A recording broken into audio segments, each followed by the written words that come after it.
Hey, what's up, Raider Nation? I'm Chantel Chand, and the Raiders are sitting at 2-4 and have one of their biggest tests of the season in the Kansas City Chiefs, their division rivals. We're going to break it all down today with Q and Linc. What's happening, Raider Nation? Q Myers, Locked On Raiders podcast. Looking forward to talking about the Raiders going into Kansas City at 2-4, and what kind of impact could the rookies have in this game? Good morning, Raider Nation. 12 years in the National Football League, and they call me Professor Kennedy.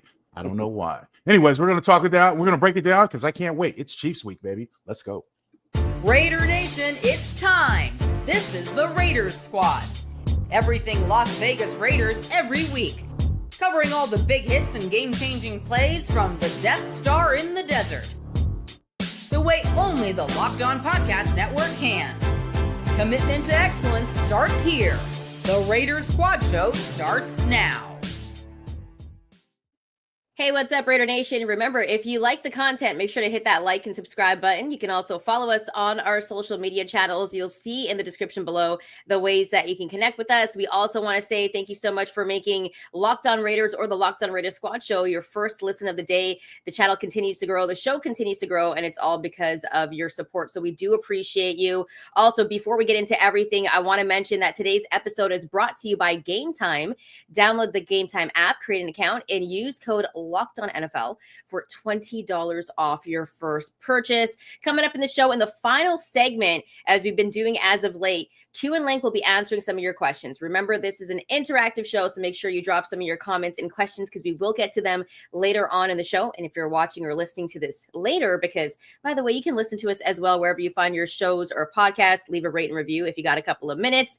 And drop some comments and we may be able to get to them in another episode, but lots to also get into. We're going to take a deep dive into the AFC West and take a look at how that's looking as the Raiders play the Chiefs this upcoming Sunday and then head into a bye week. We're also going to give you a little bit of a rookie report and obviously break down the Raiders and Chiefs game as well and give you our keys to victory and who will be the X factor as well. All of that good stuff. But first, guys, how are you guys feeling about heading into this game against the Chiefs? The Raiders are at 2-4, and I think we mentioned in the last episode that if they would have won that game against the Bears, they would have been 3-3, and this may be like a different story here. What are your thoughts on this upcoming game there, Q? I mean, look, we can always say the ifs and buts, and, the Raiders literally are one block kicked away from being, 3-3, like you said, but they're 2-4. I mean, they are who their record is, and they know what kind of opponent they have in the Kansas City Chiefs, and we know Kansas City hasn't had the season that they've had before. They're sitting there at 3-3. They're still trying to find their way. They're getting some reinforcements back at Rashee Rice. But look, what we've seen that has beaten Kansas City has been a strong defense, a really good run game, and obviously protecting the ball and having competent quarterback play. We've seen that with our own eyes. When the Raiders have beaten Kansas City, especially in Kansas City, that's been the recipe. So it's not a recipe that they can't go out there and execute, but they have to do it on all levels, and they have to avoid the mistakes. What happens to the Raiders beat the Raiders. That's the reality of it. Me and Lincoln were talking about this on my local show the other day. It's really never about the opponent. It's about what you do, right? It's about the way that you go out there and execute. And that's what Pete Carroll has been trying to preach to these players. Hey, this is what we need to do. We need to practice and practice a certain style because we're going to play that way. And that's what they did last week. And I get it. It's against Tennessee, but they practiced a certain way. And they went out there and they executed. You play how you practice, and that's what they did on Sunday. That's what they have to continue to do as they're back at the practice facility today. They've got to practice the way that they plan on beating Kansas City. They've got to work that to perfection this week. The game is won during the week. They got to go out there and execute it on Sunday. The Raiders are every bit 2-4.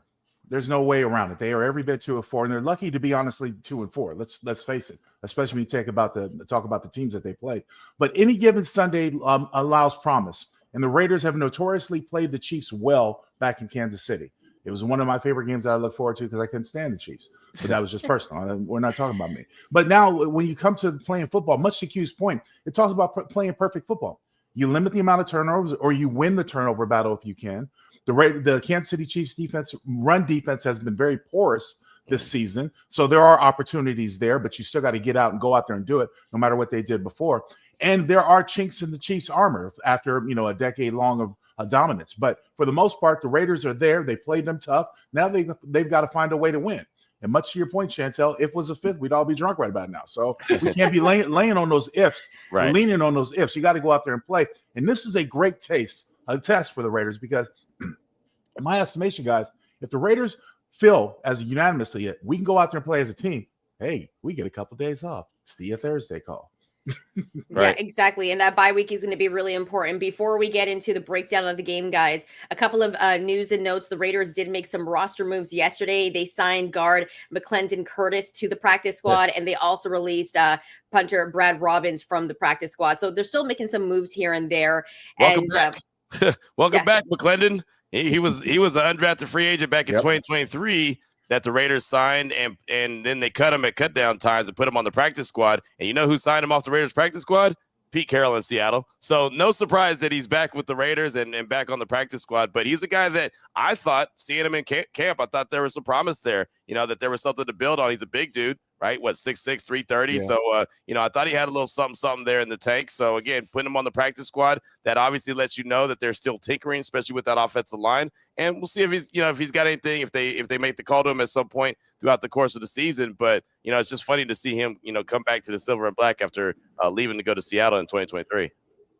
Yeah, for sure. So they're still obviously tinkering with the lineups. And we've talked about how Pete Carroll is always going to bring in new guys and release some guys because they're just trying to find the perfect group of guys to obviously have on this team. Now, let's get into the breakdown of this game, guys, because obviously it's a big one. It's a divisional matchup. And regardless of what the records are, I feel like when you're playing in a divisional game, sometimes those records get thrown out the window because you're playing with a little bit of more intensity and passion.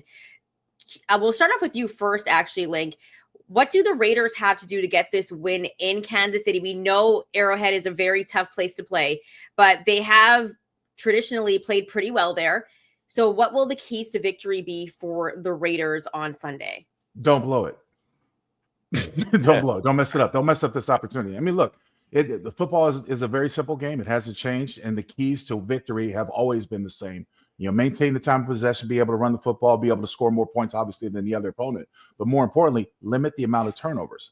Notoriously, what has hampered this Raiders team all season are the amount of turnovers. And not so much the turnovers and where they happen is even more so because it's promoted automatic scoring from the other team, which puts this inept offense right now behind the 8 ball. So you have to stay ahead of the chains. You have to stay ahead of the calendar, the time clock. But more importantly, you've got to be efficient.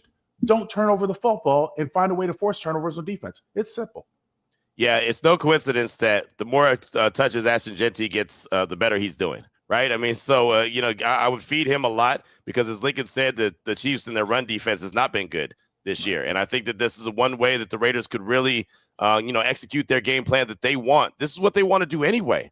They want to run the ball. They want to be able to have the time of possession. They want to keep the defense off the field and keep them fresh, right? Give them opportunities to get after Patrick Mahomes and, maybe even play with the lead, right? Up until last week, they hadn't played with the lead hardly any time throughout the course of the year. I think it was been like 29 minutes they had played with the lead out of 5 games, right? And you know how long one game is. So think about that. I mean, they didn't really have a lead. So when they have a lead, they're able to pin their ears back and get after the quarterback. Something that Adam Butler has said to us in the locker room. If you play with the lead, then we can really start to do what we want. But when they have a lead, the opponent has a lead, then they could do these quick little dump offs, or they could just run the ball and run the clock out, and the pass rush isn't effective.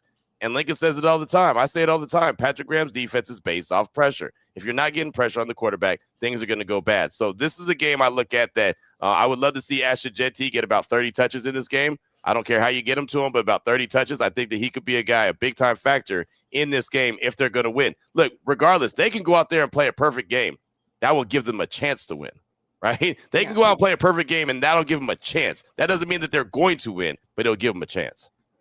My question for you guys is, you guys talked about the, Kansas City Chiefs run defense, but one thing that's for sure is defensively, they're just getting the pass game as well. Like when you talk about their pass rush, right? Like we saw what they did to Detroit. We know Detroit likes to run the ball, but everything else, like Detroit's offense, everyone was saying how they were so dynamic. And then we saw them play against the Chiefs, and the Chiefs took away a lot of their weapons. And the Chiefs really neutralized their offense. Now, when we're talking about the Raiders offense, and obviously, one of the biggest concerns all season long is still the Raiders O-line. How do you think they stack up against this Chiefs D-line, Linc? Oh, it's going to be a tough one. It's going to be a tough one. Look, I mean, you got to have an answer for Chris Jones. Besides, he moves around everywhere. So the way they play defense. So, and that's going to be an eye-opening experience because we used to call a guy like that a joker. You had to know where he was anytime. And of course, back in the day, there were some great ones, and there's some great ones now. But Chris Jones is their best pass rusher and their best, most effective defensive tackle. You got to know where he is. He's long enough to play defensive end. He's strong enough to play defensive tackle, and he promotes a mismatch anywhere you go. So much like our version of him is 98 and Max Crosby, you've got to find out where he is and maybe put an extra hat on him. Well, the good thing is they had a really hell of a test against Justice Simmons the week before, or Jeffrey Simmons, I should say, excuse me, the week before. So and it was a fail, in my opinion. Yeah, exactly. So you saw how that worked out. So they already know that they're going to have their hands full, and the difference is that Chris Jones, to Lincoln's point, moves around a lot more than Simmons does, right? You kind of know where Simmons is coming from. You still can't stop him, right? And so with Chris Jones moving around, it's going to be a hell of a test for this Raiders offensive line, and they're going to have to get creative. Right, I expect to see maybe some jumbo packages, maybe a eligible tackle. Right, just don't throw him the ball. Don't need to go there. Right, but just different variations and ways to try to slow down Chris Jones. But again, the one thing that they haven't done very well is stop the run. So if you have a healthy dose of the run game, that could be a way that you can slow down their pass rush. Even Detroit was running the ball pretty good. They just got away from it. So I don't know why they did that, because they've got the guys to go, but they got away from the run game. One added point as we go on, Chris Jones will quit. I've seen him quit in football games, okay? And for the Raiders, it's actually an advantage. But this being an early game and not a primetime game, because he tends to show out in primetime games, this is an opportunity to jump on his ass early and shut him down and make him quit early. I mean, because there have been times I've watched him just quit and be non-factorish in the game, not a factor in the game. And maybe that can happen for the Raiders today. I'm not saying that it's going to happen, but if you go out there and take care of business early, and it's been my experience, if you shut down a notable defensive player early, where he's not getting those looks, he's not getting his name called out, he's not getting the crowd called for him, cheering for him, they tend to sort of like fade, okay, see the way the game goes. And if you could take advantage of it scoring-wise, definitely putting the defense out there more than they probably want to be, and in situations they don't want to be in, then it's more likely he's going to quit then. Go back and look at the Jacksonville tape. True story. Yeah. Trevor Lawrence falls down. Chris Jones could have stopped that, and he definitely quit on that play. And that was a primetime game, wasn't it? It was, but you know what? They already thought they had the game in hand. Yep. Yeah. They thought. I mean, that's when you look at the second half tape of that game, the Chiefs already thought they had the game in hand. They let their guard up. Obviously, Jacksonville fought their way back in, but they thought they had the game in hand. Yeah. Yeah, for sure. I think Jacksonville looks a lot better than a lot of people thought this season. But nonetheless, let's get back to the Chiefs. And we were talking about their defense. Now, we talked about the O-line and what they have to do against this D-line. Geno Smith, last game, I feel like he became a little bit more of a game manager. And he did take care of the ball a little bit better. He threw an interception. We know, we all saw it. However, he played a little bit more safe. Is that the way Geno has to play in this game, Q? I think it's so funny, man, because it's like you want a guy to protect the ball, but then you also want a guy to be aggressive. So I feel like it's a fine line, right? We'll hear, oh, that guy's a check down Charlie. That's all he does, check the ball down. But then he's effective, and you get mad at that. And then a guy that wants to, just push the ball down the field, and you like that, especially when he has accuracy when it comes to the deep ball, but then all of a sudden he starts turning the ball over. So I feel like it's a fine line. There's going to have to be better quarterback play in this game for the Raiders to win. He's not going to be able to just play the way that he did, in my opinion, against the Titans and win that game. There's literally one pass that went more than 10 yards, right? And that was late in the game. So I just think that there's gonna have be moments where he's gonna have to, make a big time throw here and there, right? Just if for no other reason to keep the defense honest. But that doesn't mean he needs to get reckless. Like there's a fine line. We get to talk to Geno today, and I'll find a way to ask him that, just kind of what that fine line of is being aggressive and being reckless with the ball. And he could be a good quarterback. He's just right now, I think he's in his own head, especially with all the turnovers he's had. And he's trying to be maybe too careful at this stage of the game, but you also want him not to turn the ball over. So it's almost like he's damned if he do, he's damned if he don't. I'm sure he's in his own head. I'm sure he's been in his own head for a couple of weeks, because I still believe he's skittish. From all the pass rush and everything he's faced this year, I know he's skittish. He's looking more down at the protection than he is downfield. With that being said, I don't mind you playing conservative as long as you don't cost your team. Mm-hmm. If you can find a way to stay ahead of the chains, get good production on first and second down, and set up a third and short or medium, I have confidence in this offense. Beyond that, I don't. If they get behind, if they tackle for loss, open up a series and give it to Ashton and you lose 2 yards. Now you're second down and 12. Not a good formula. Not a good formula for success, especially a good formula for a quarterback who's playing conservative. But I don't mind being conservative if you don't turn over the football. If you could still manage to make this offense go forward, there are going to be times where the Chiefs are going to test you. They're going to put those corners up, and they're going to force you to throw that intermediate or long ball just to keep them honest. The Chiefs have notoriously done that, as long as I can remember watching them play. But the big thing is that you've got to be sure, you got to be conservative, and more importantly, you cannot turn over the football. Geno has to throw it to only our team. True. Yeah, that's definitely the secret. Throw it to our team only, Geno. That's exactly right. Yeah, keep it simple. All right, guys, coming up in the next segment, you guys are going to be breaking down pretty much what the defense needs to do against this Chiefs offense. And as you know, they do have weapons on their offense, especially when you talk about their wide receivers. And then Linc Q are also going to be giving you guys their X factor of the game. That's coming up next on the Raider Squad Show. You're watching or listening to the Raider Squad Show on the Locked On Network.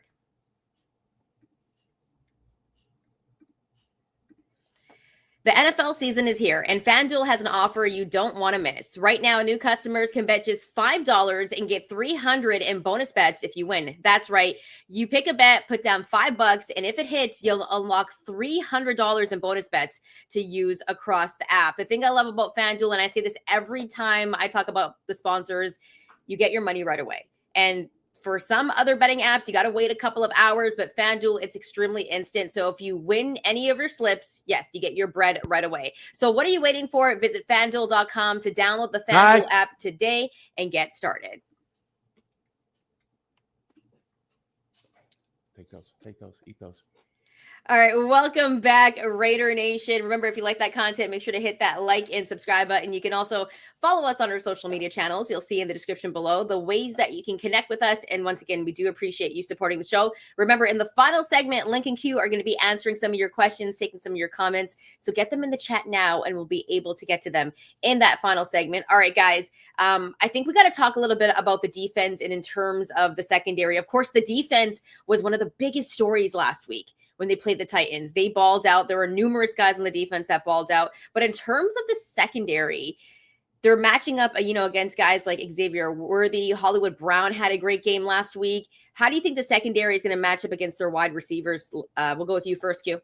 Well, they're playing that cover three. They're playing a lot of the zone coverage. I honestly think this is a game where you need to play a lot of man because the Chiefs have some speedsters. They're getting Rashee Rice back as well, so it's more speed that they're adding to the team. I think the way you slow down a fast guy is don't let him get going fast, right? If you beat him up on the line of scrimmage and slow him down from getting going, I think that works. If you're in a zone coverage and you're playing off, then he's got a free release to go ahead and get going fast. Well, guess what? Fast guys run fast, and they run past you. I think this is a game that really they should probably switch up what they do a little bit. The secondary is going to be questioned. They're going to be tested.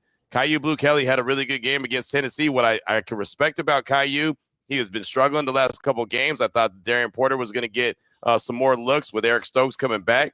But what Kyu did really well is every time that the Titans tried to run that little wide receiver screen, he was able to get through the blocks and make it difficult, if not make the tackle. So him being very aggressive and being an aggressive tackler, I see why they have him out there. He has no problem getting out there and getting his jersey dirty and making a tackle. A lot of times they question a DB if he really wants to tackle or not, or if he's just out there to cover.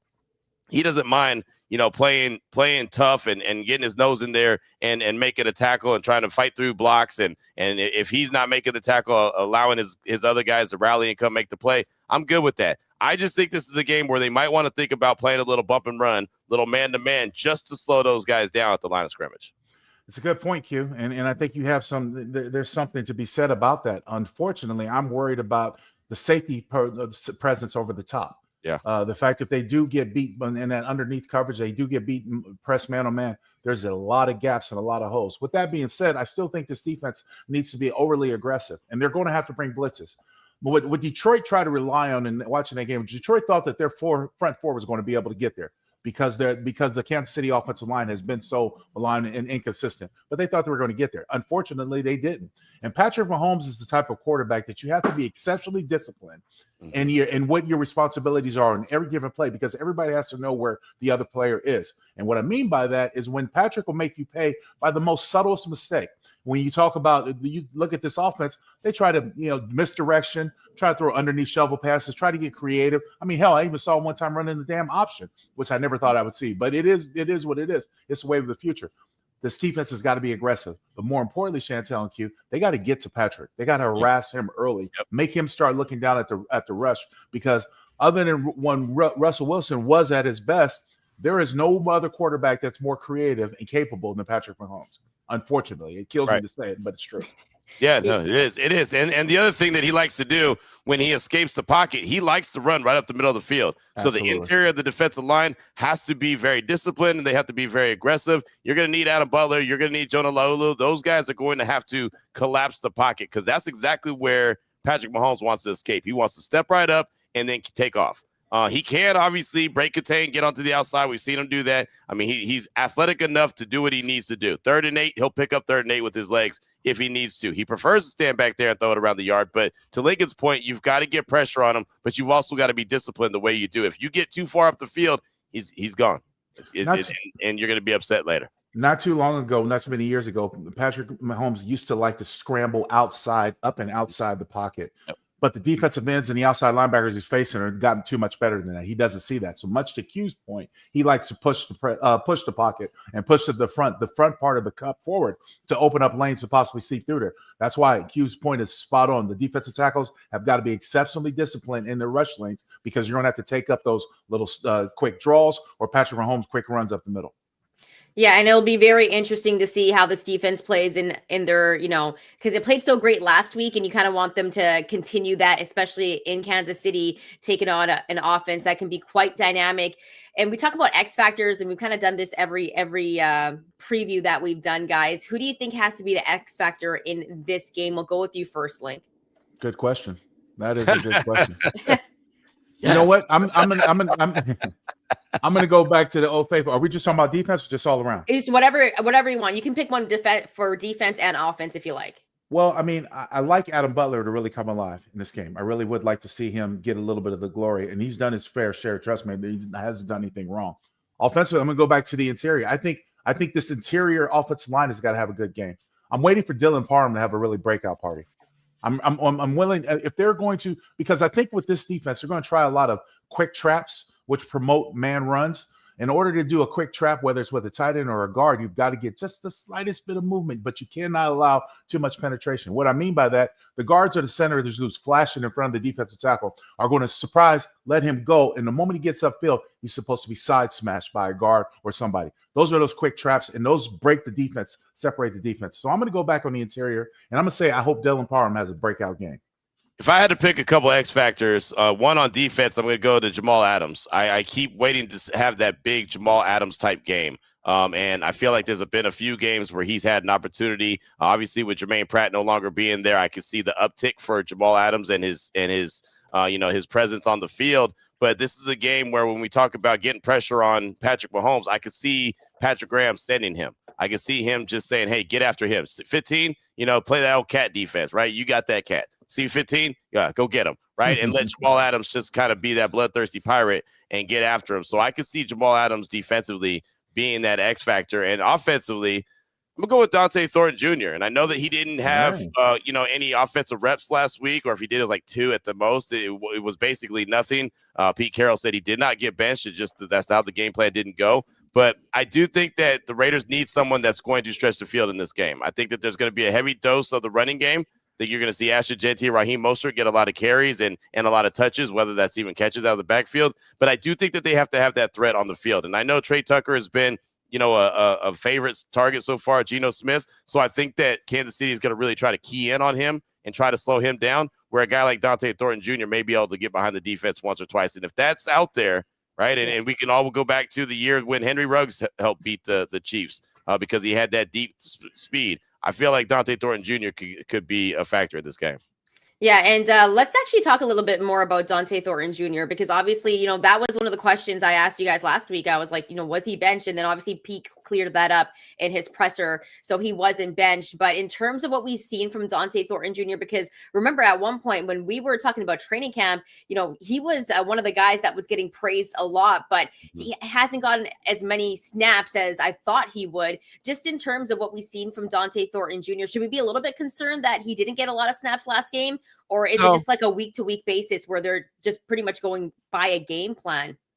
I think he's evolving a little slower than they expected, right? They saw a lot in training camp that they really liked, and I know Gino likes to try to, stretch the field to him, and they had a lot of early success and even a big, play late in the game against New England to help seal the deal. But he still hasn't quite evolved. He still learned how to play wide receiver in the NFL, right? I mean, this is the thing. He comes from that Tennessee Josh Heupel offense, and that's not always the easiest to translate to the National Football League. And I know he was at Oregon before that, but, a lot of his skill set and what he was able to do really well came out of Tennessee. And so he's still trying to learn how to play the NFL wide receiver position, and he's working his tail off. That's one thing I can tell you from being at practice, being there around the facility, and the guys, like, everyone's pouring into him.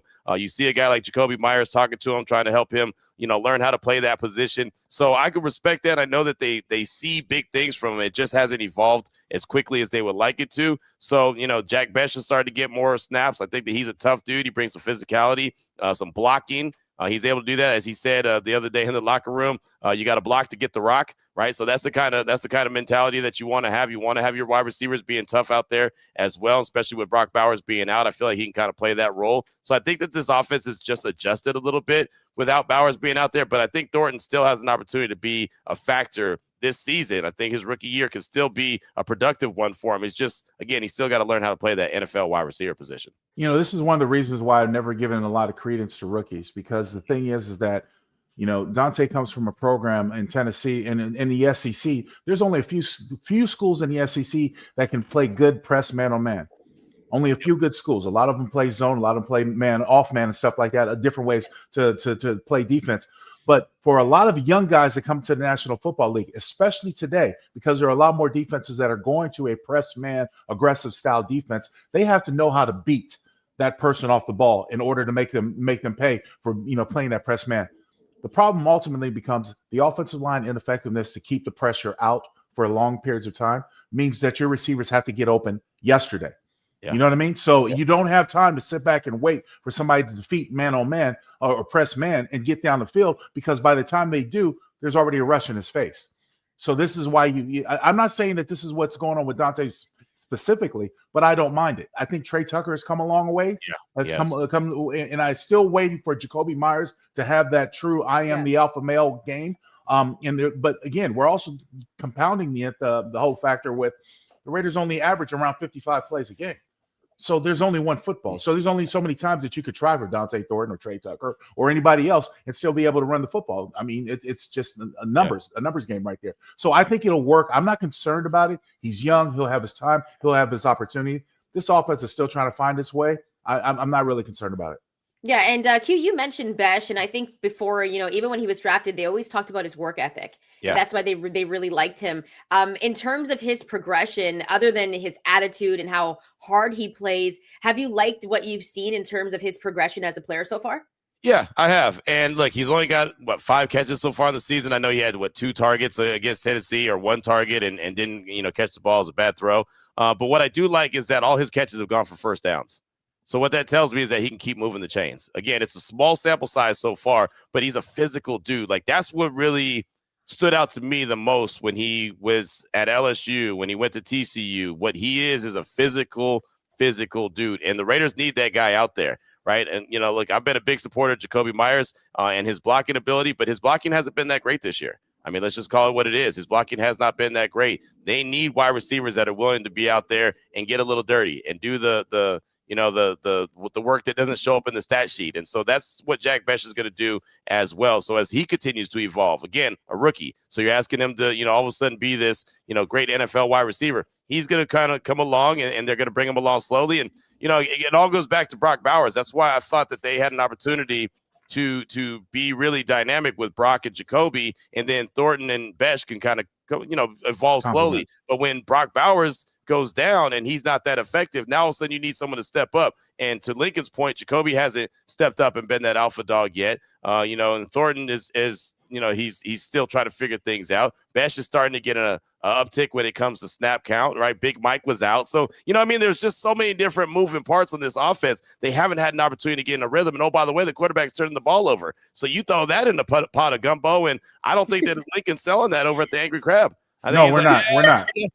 No, we're not. Matter of fact, we're throwing it outside. It's outside. Yeah, it's outside. No, look, much to Q's point, and I'll just add on to it. Without Brock Bowers in there, the Raiders have yet to develop a true possession receiver. That possession receiver is every offense, every good offense has a possession receiver that they're going to go to on third down, or they find a way to get the ball to them on third down. It just so happens. It might not, as Q said, might not show up in the stat line, but this is what happens when you go out there and you're productive, and more importantly, that you're overlooked. Not to say that Brock Bowers, if he was out there, would be overlooked, but Brock Bowers out there might command enough attention where somebody else might come open.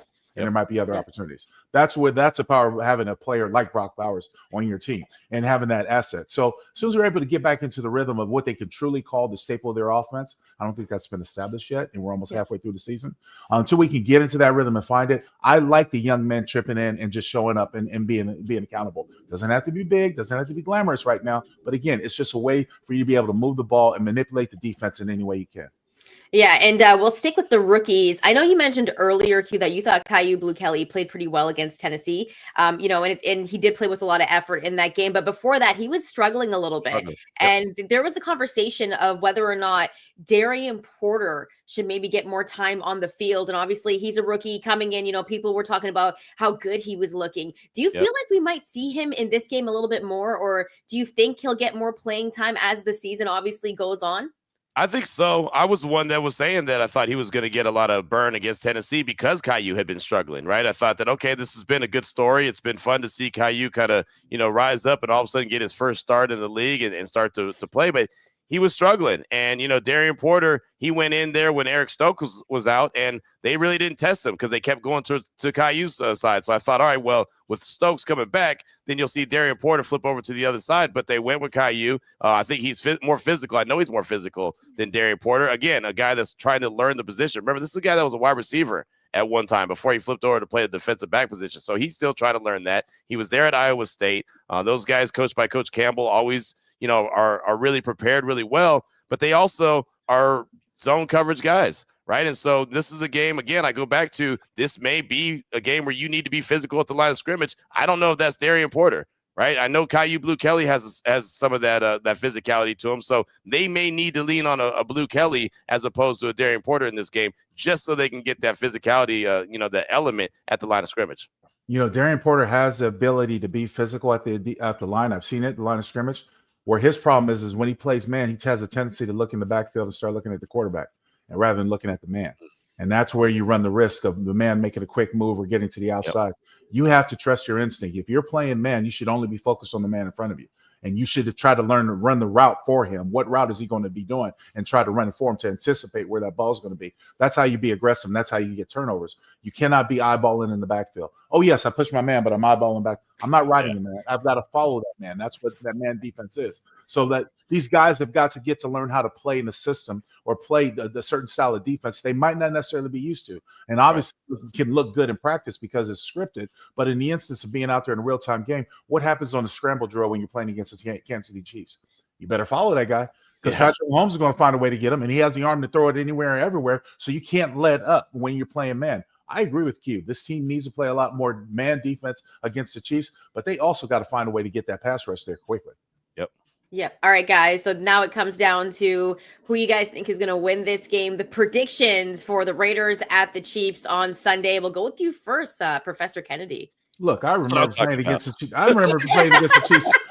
I remember a game when we were 0-10 against the Chiefs, and everyone, no one else gave us hope. And we went out there and beat their ass. You know what I mean? Exactly right. So, I mean, look, there's always hope and opportunity. And let me tell you, I hate the Chiefs. Did I say that? Did I say that right? Let me say I hate the Chiefs. Let me emphasize the word. Anyway, this is what every year I go to Mark Davis, I'm like, just give me a series in this game, please. Just let me, or just wait till we get down in the 5 of the red zone. I promise I will just hit somebody. Anyways, but I'm an old man. That's past me. I'm going to go with the Raiders. I think the Raiders eke it out 2018. Wow. Okay. I like that. I'm good with that. I feel like this is a game that Kansas City is going to win.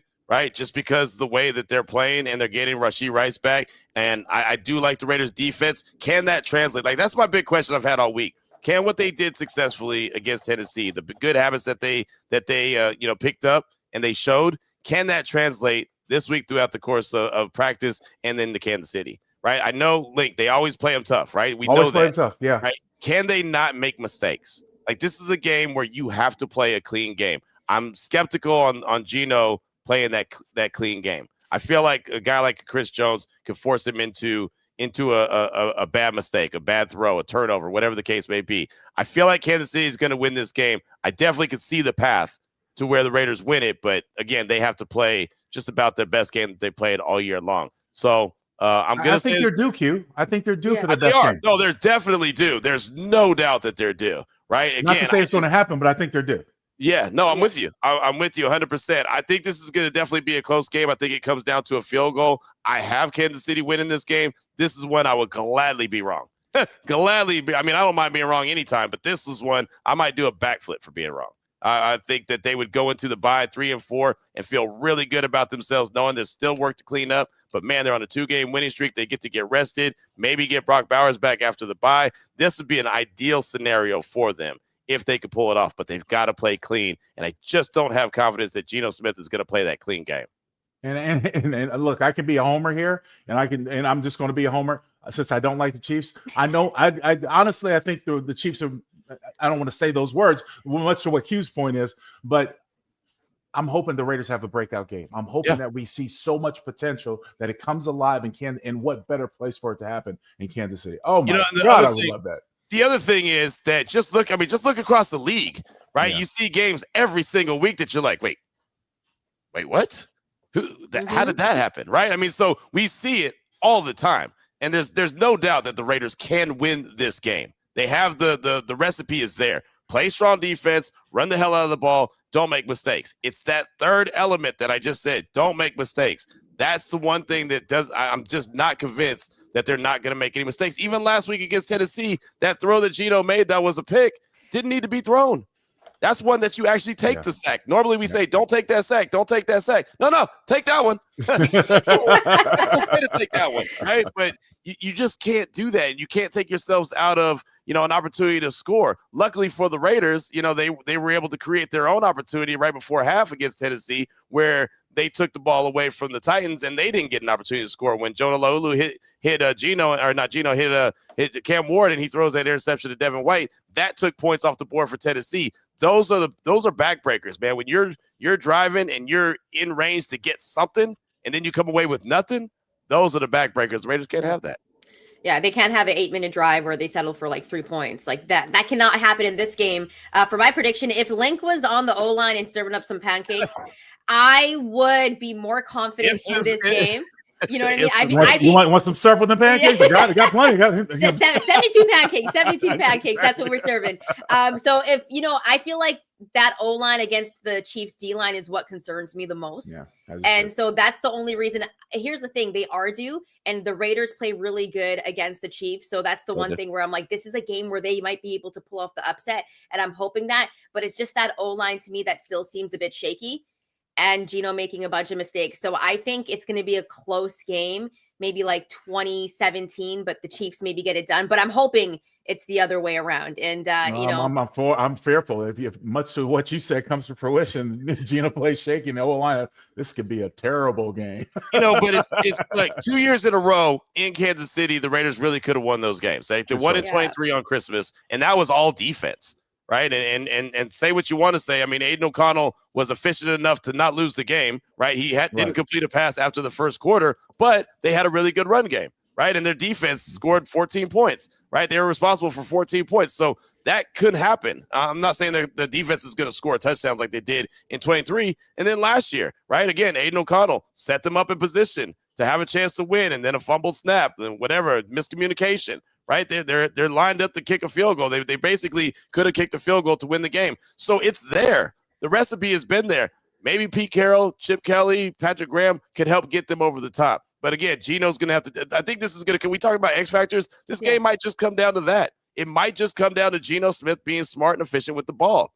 If they keep with the recipe that they've had the last 2 times they've gone to Arrowhead, they have the winning recipe. They just haven't been able to complete them both times. They only did it in 23. And look, Spagnuolo, the defensive coordinator for Kansas City, Spags he's going to fill the box up because he's going to take the run away. He knows how porous his defense has been. And the way that they've shown that is that they brought an extra man in the box, and they have creative ways of doing it and corner cats. So everybody's got to be on the communication. There's going to be a single high safety at times. That's when I said Geno's going to have to take a chance to take a shot downfield.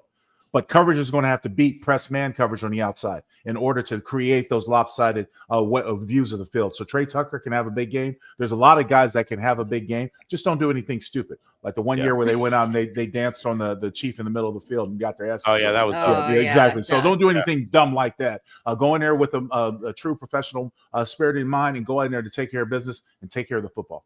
All right, Raider Nation, well, you heard it there from Linc Q with their predictions. Coming up in the next segment, just like Linc mentioned how he hates the Chiefs. Well, the rest of the division I hate as well. I hate the Chargers. I hate the Broncos. So that we're going to be getting into the AFC West and what it looks like so far. So keep it locked here on the Locked On Network. You're listening or watching the Raider Squad Show.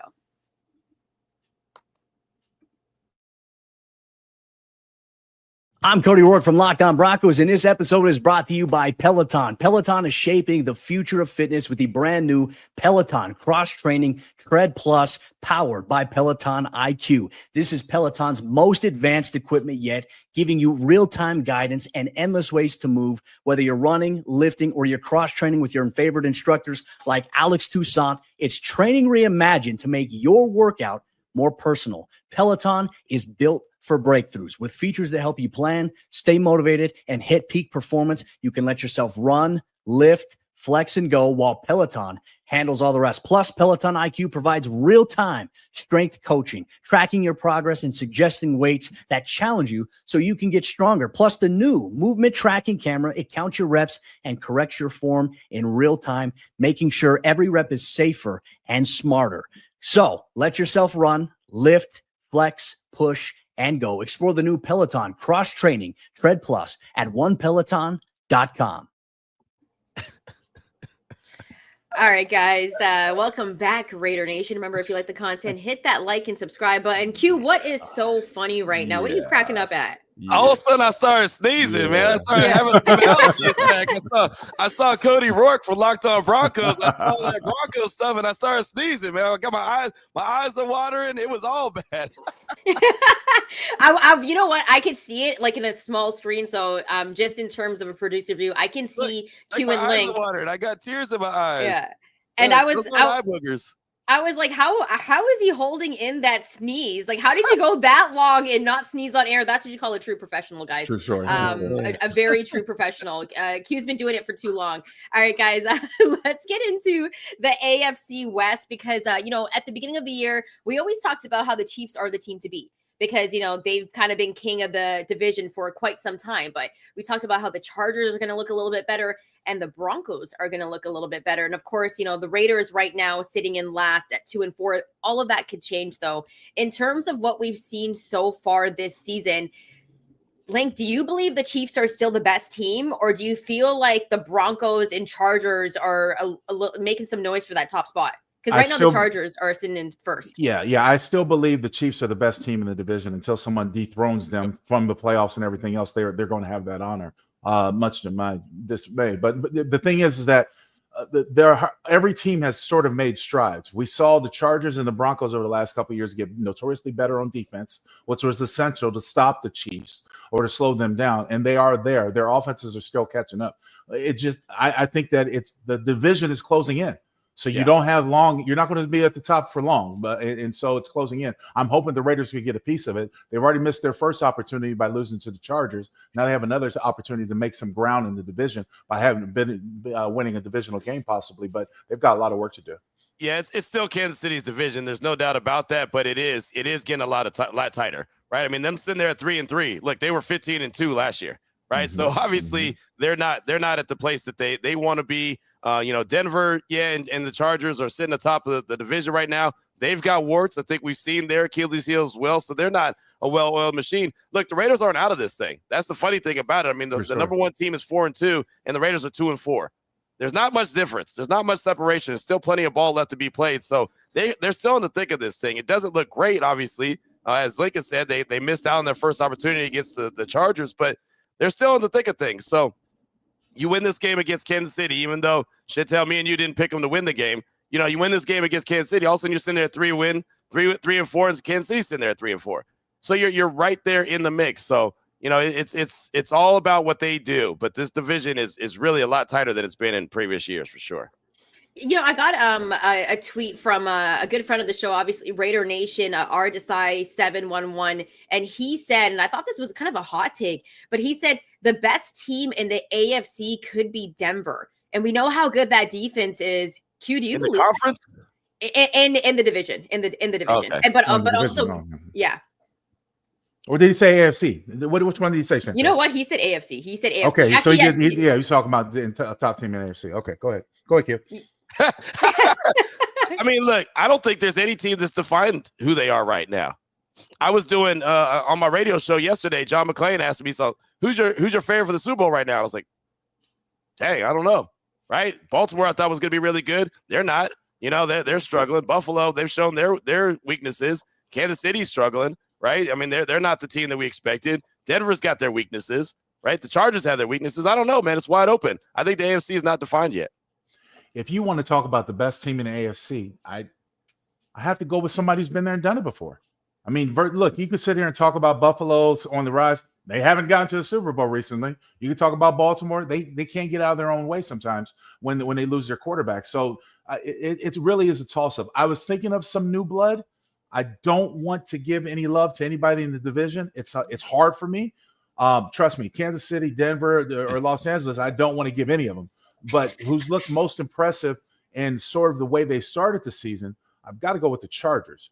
However, we know that how they fail towards the second half of the season, they fall apart. I don't know if that's indicative of what's going to happen coming in the near future, but and again, my stomach turns every time I have to say these words. Chiefs are it. I got to go. No, I mean, I don't disagree with you. I also think for the Chargers, they're dealing with a lot of injuries, especially when it comes to that O-line. But everybody is. Right. Yeah, that's true. That's football. Everybody right? is. It just happened to hit the Chargers in the worst possible way, and the worst possible thing that with their offensive line, because they thought they had everything together with Ott and Rashid. I mean, they thought they had everything together, and they thought they had to figure it out. And they had some push. Yeah. They were able to run the ball effectively. The Chargers were good at it when they were healthy. But much to your point, Chantel, yeah, they're injured right now. They're pretty beat up. Yeah, and in terms of Denver, what have you guys liked about them as a team? Because, you know, Bo Nix, we talked about sophomore season. We talked about the sophomore slump before the season. But so far, I feel like he's been pretty solid. That defense looks really good. Should Denver be one of the teams that people are looking at? And obviously, that's tough to say as, you know, this is the Raiders squad show. But I feel like they're a dangerous team, not only in the AFC West, but in the AFC. Their defense for sure. I think their offense is still kind of questionable at times. I don't think it's as effective as they really want it to be. It's not consistent. That's for sure. And Bo Nix has been good, but he hasn't been great. So I think that their defense is definitely something to pay attention to, and it'll keep them in every game. I just don't think that they're playing the way that they want right now. I think you have to pay particularly close attention to the game plan that Sean Payton has formulated for Bo Nix this season. He's actually pulled him back a little bit because he's wary of that sophomore slump. He's made him slightly more, not necessarily conservative is the right word for it, but they have called slightly more conservative offense because they know they have a stingy defense and they feel that they can rely on that. And so that's why you see a lot more runs. You see a lot more, short passes and tunnel screens. They're trying to take the game back from a Bo Nix to put it in the hands of the teammates around them. Just make plays and manage the game, but don't do too many things by trying to launch it down the field or expose the ball for a possible turnover. So I think that Sean Payton has been very smart in managing Bo Nix this season so far, but there's still room for it to grow. Guys, we talked about, the Chargers. If you had to pick between the Chargers and the Broncos on who you have, I guess, more faith in, or who you think is the better team, who do you think is the better team at this point? Because we know the Chiefs are the Chiefs, right? They're still at the top of the division. If you had to pick who is better, because we saw the Chargers play a dead a couple of weeks ago. And then we just saw the Broncos struggle against the Jets, right? Like we just saw, I know it was an international game, and sometimes I hate those international games because you don't really get to see the team and who they are because of the time change and the travel and all that. But if you had to pick right now, because we know who the Raiders are and the Chiefs are, who is the better team, the Chiefs or the Broncos? I mean, man, I'll go with the Chargers, but I'm very shaky, as you could tell. Like it's not a very confident At the beginning of the season, when the Chargers went to Brazil and beat Kansas City, you're like, okay. And then they won again. Like, okay. Then they won again. It's like, okay. But then they dropped a couple. So you're like, oh, and then they got the injuries. So it's like, well, maybe they're not as good as we all thought that they were. And then Denver has had moments, but then they've struggled. So I feel like it's really close. So I'm not 100% confident. The better quarterback is Justin Herbert, so I'll roll with them. Okay. I'm going to, as of October 15th, 2015, I'm going to make a statement that don't hold against me. I'm rooting for the Broncos right now. This month, I'm saying the Broncos are there, mainly because of the injury issues. I have to see how this whole injury with the offensive line, how this plays out for Harbaugh's game plan going forward. Because the Chargers, because of the offensive line issues, and they really haven't played against a lot of really, really notable defenses yet, but because of the injury issues, I think will become a factor later. And I know how the Chargers fall apart towards the end of the season. And we're not even in the second half of the season yet. But for right now, just for off the point I just made, I think it's going to be Broncos. It's the Donkeys. Yeah. That's a perfect way to say it. Give them the props, but keep it real as well. Keep it real. Right. You know I do it.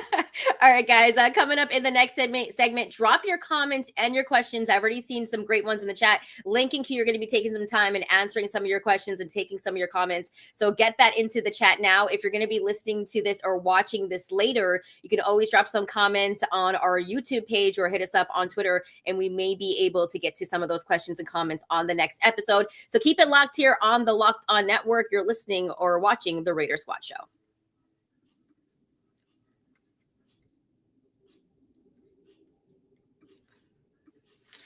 All right, I pulled up, the NFL season is back. And honestly, there's nothing better than being in the stadium surrounded by fans, cheering on your team. But let's be honest, getting tickets can be a hassle. Between login screens and prices jumping at checkout, it's frustrating. That's why I use Game Time, the app that gives the advantage back to fans.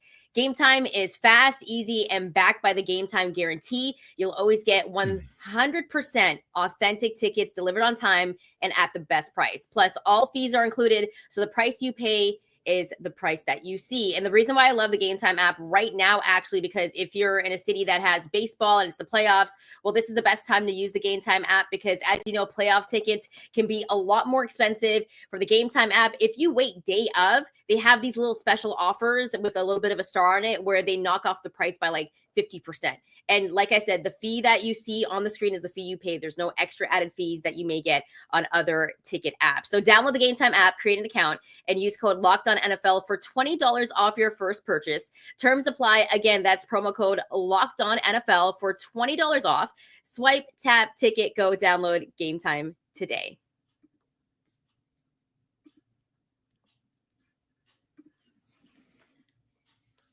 All right, welcome back, Raider Nation.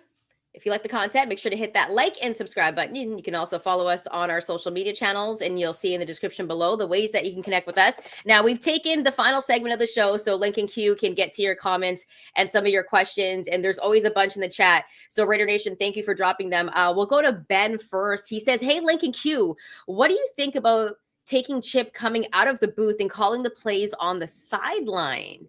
Either one of you can answer. It's funny that Ben asked that question. I was thinking that yesterday. I was wondering if that was something that could be possible. But then I remember asking Chip about the difference between the booth and the sideline, and he said that he prefers the all-22 look.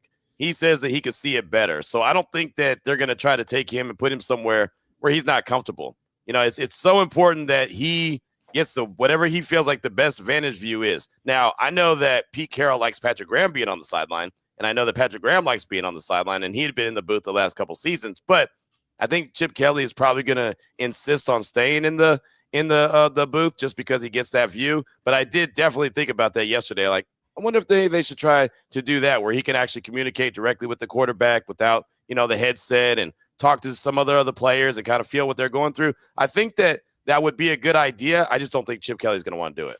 First of all, I want to say what's up to Joel from Queens. I got your text. Yes, man. I missed the last couple of shows. I'm giving you a shout out now. Leave me alone. Anyway, I was just kidding. Joel, good to talk to you, brother. Anyways, listen.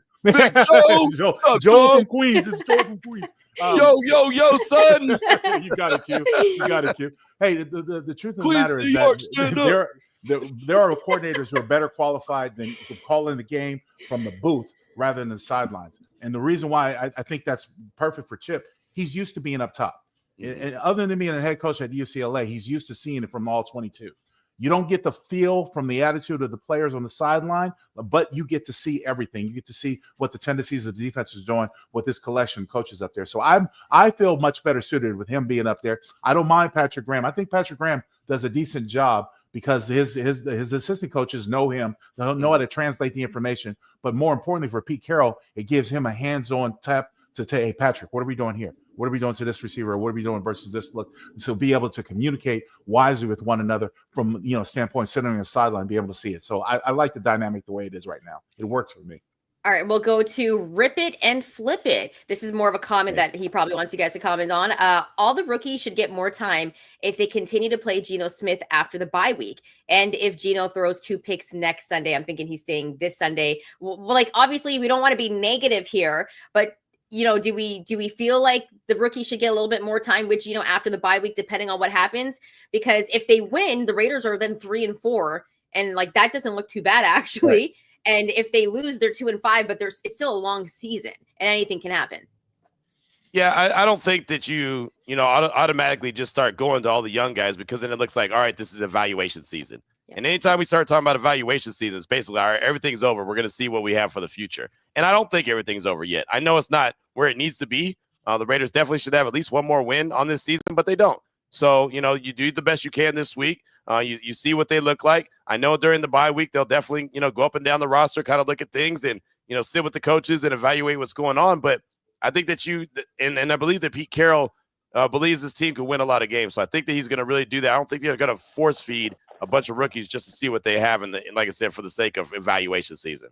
If you throw a bunch of rookies out there, to me, you're throwing in the towel right now. You're giving up. You're saying, okay, the season's over. We're preparing for next year. Much like you were doing, Chantel, you're already doing your college evaluation. Well, we might as well evaluate these damn rookies. You know what I mean? No. It's not. Don't do that. I think the proper way of doing it is to wait to probably, if the season remains a disaster, week 13, week 14, then you start playing the rookies. You can give them 2, 3. I mean, it's a 17-week season. So you've got lots of games left to be played. Don't throw in the towel yet. Don't give up on your fans. And hopefully your fans don't give up on you. Just show that you're finding a way to turn things around. The last thing I want them to do, Q and Chantel, is if they have yet to develop a rhythm, okay, well, we're just going to implode the whole damn thing and start all over. You won't have a rhythm. And we will sit here, be scratching our head in week 15 and 16. What kind of team is this? Oh, we're looking for the draft choice from next year. Who should we go after? We're doing that 3 weeks into before the show ends and the season. And so, I don't give up just yet. Yeah. And I agree with that. But I did buy my tickets to watch Dante Moore at UW in November. Just to scout a little bit closer, guys. See? All right. See?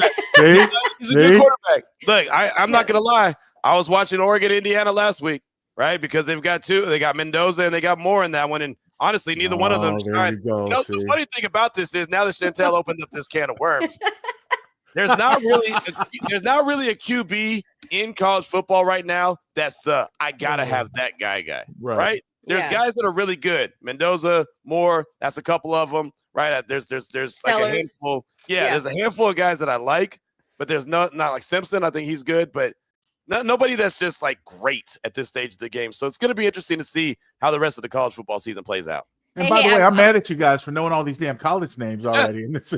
Already. I love college football. I love watching college football. Yeah, I mean, a national show. I gotta be on my college game too, man. Yeah. And we know that you're a pro because I don't know how you held in that sneeze for like a minute. I haven't been the same since though. Like let's call what it is. I ain't been the same since. Just look at it this way, Q. There's nothing dripping out of your nose. We'd let you know if there was. We saw I'm not gonna let that happen either. I'm like, man, whatever's whatever, man. I got tissue. I got a whole box of tissue, man. I ain't playing around like this ain't happening. But I ain't been the same since, man. I can't have that Denver Bronco commercial again, man. That made my whole day bad. I might not be the same the whole day. I might have to start today over. Yeah, that was bad mojo. All right, so one more, guys. This one's really interesting because I'm even wondering this. Fudge357, good friend of the show, by the way. So is Zamir White benched? Because I haven't seen him in the backfield behind AJ. Any of you guys have information on that? I mean, Raheem Mostert's playing better. And they gave Zamir White the first couple weeks, and Mostert was a healthy scratch. And I think that veteran running back is helping out. I know his numbers haven't been fantastic, but I think that he's a better fit right now. Zamir was running really good in training camp, running really hard in preseason. And somehow, even that first week against New England, when he got a couple carries, it seemed like he was hesitant. It seemed like he wasn't just firing off like he was in training camp. I'm not too sure what's going on. Mostert could play special teams. Amir could play special teams. But, yeah, he's just not getting the burn as far as offensively just because, I think Mostert looks better. It just becomes a numbers game. I don't think it's anything personal. It's a numbers game with the fact that you have roster spots on the active day roster you need to fill. You need to feel the guys are going to contribute. And we've already seen, the special teams struggle. So they're still trying to find their sort of niche and who the consistent special teams guys are and sort of make amends with them on the roster, the active day roster. So I don't think it's anything personal. I just think it's a numbers game. And again, there's only one ball. The Raiders don't have a lot of offensive plays. So there's really not a whole lot of opportunities to evaluate. Especially a running back, it's 1 or 2 carries. Ashton is going to get the bulk of the carries. It's 1 or 2 carries here. You got to make the best of them. And much to Q's point, Raheem's playing better. It's just he's playing better right now. Yeah, I think Raheem Mostert also adds a different type of dynamic to the backfield as well, because him and Ashton Genty, 2 different types of backs. Raider Nation, thanks so much for joining us on this Wednesday morning. We'll be back on Monday recapping the Chiefs and Raiders. Hopefully the silver and black get the dub, as that was Linc's pick there. So we'll go with some positivity, and hopefully Q and I are wrong. So We'll be back on Monday breaking it all down. Thank you so much for rocking out with us this morning. Enjoy Get your the game. Syrup for those pancakes. Get your syrup for those pancakes. Got that syrup coming. It's coming. Let's go, Raiders. Beat the Chiefs. You heard him. And we may have syrup that's labeled 72 syrup coming up pretty soon. You should do that and sell that, Professor. I might have to do that. You want some syrup with your pancakes? That'll be my slogan. That's how we're ending off the show. Thanks so much, Raider Nation. We'll be back on Monday. Go Raiders.